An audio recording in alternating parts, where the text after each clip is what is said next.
Welcome to NFL, where the NFL starts and ends. The 49ers have activated running back Elijah Mitchell off the injured reserve list to face the Chargers. He had a knee issue. It took him out for 2 months. I'm suspecting, because I didn't get any more information off it, that they had his knee scoped. And so he had like a minor surgery on it. They had it scoped. He was out for 2 months. He is now back.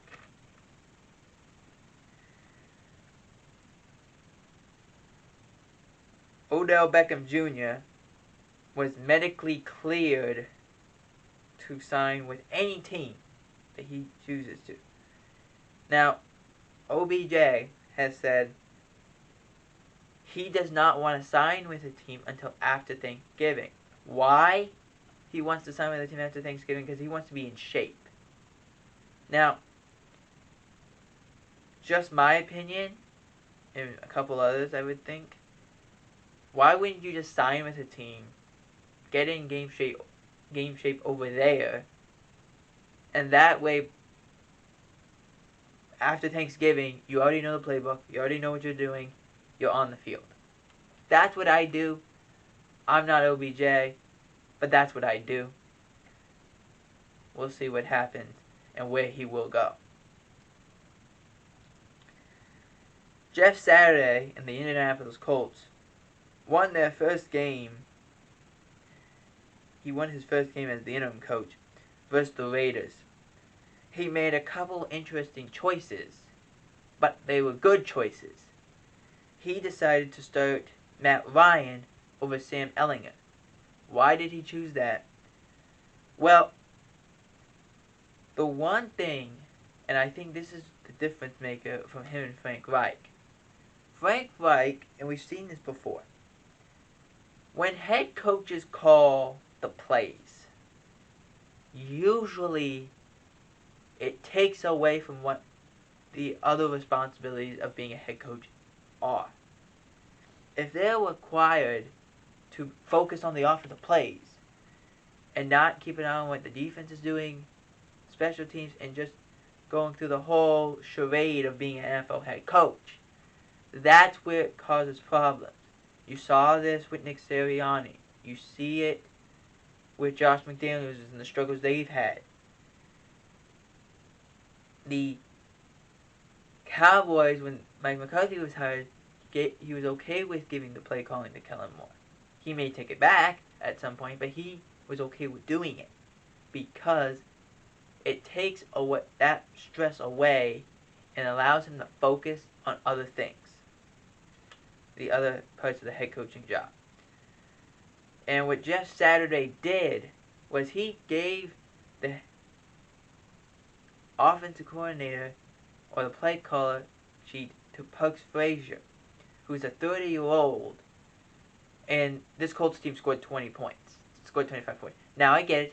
It's against the Raiders. I get it. But when you need a win, no matter who it is, it could be the best team in football or the worst team in football. When you need a win, that's all you can ask for. And Jeff Saturday and his staff did a great job. They played well. They ran the ball. And guess what? They won the game. So it's showing you don't need to call the plays to be successful. You can allow someone else to call the plays. You control what's around you.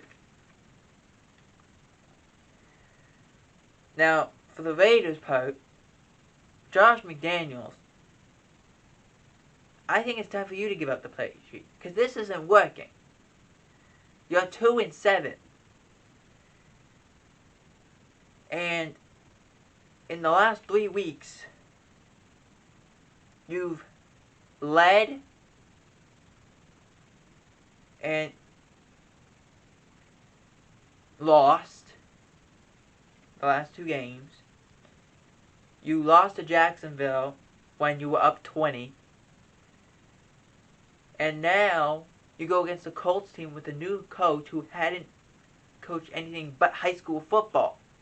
So that's concerning from any level. I think it's time for Josh McDaniels to give up the play calling duties. P.J. Walker of Carolina Panthers P.J. Walker, according to Panthers head coach Steve Wilks, has an high ankle sprain, and Baker Mayfield will start. Mayfield was the original starting quarterback. Didn't look good. Did not look good. Now, I want to see what he does with Steve Wilks. Sam Darnold is supposed to back him up. We don't know the extent of how long P.J. Walker will be out.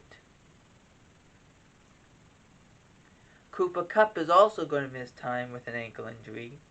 He had an ankle sprain, played through it. Now, it finally let go, and we got to see how much time he will miss, and also how good will this Rams offense be without him, which I predict won't be very good. The Broncos' woes continue as they lost to the Titans in a game that the Broncos had. The Broncos were winning the majority of the game and lost. You gotta find a way at some point to find some key defense. Figure it out. Just find it, because it's not gonna work. What you're doing is not working. I alluded to this in a previous video that TJ Watt returns and it almost equals a win. That's what happened. They beat the Saints because of TJ Watt. This team plays better, but they can't catch a break. Minkah Fitzpatrick, their safety, wasn't feeling well on Friday, and he went to the doctor. He had appendicitis. That's what he had. He had appendicitis. So he's gonna miss some time, at least 2 weeks, including this game. That is devastating for their back front. But having TJ Watt, it's almost like, oh, okay, it doesn't really matter. We have TJ, we'll be okay. It's one of those things that Pittsburgh has to figure out some other way to win besides TJ Watt. And finally, Vikings-Bills contest that some people call the best game ever, or best game this year, or game of the year, or I call it crazy. The Bills had a chance to win this game. They're 27-10. Vikings come back, because your secondary can't stop Justin Jefferson. They come back. The Vikings are about to take the lead, and then all of a sudden, they don't score a touchdown. They don't get in on a 4th and goal. The inches away from the goal line, they don't get in. The Bills look like they've won. They're trying to run a quarterback sneak to just gain a yard and then take a knee and run the clock. The Bills fumbled the snap, and it became a touchdown for the Vikings. And then the Bills, in 44 seconds, go down the field and kick a field goal to get it to overtime,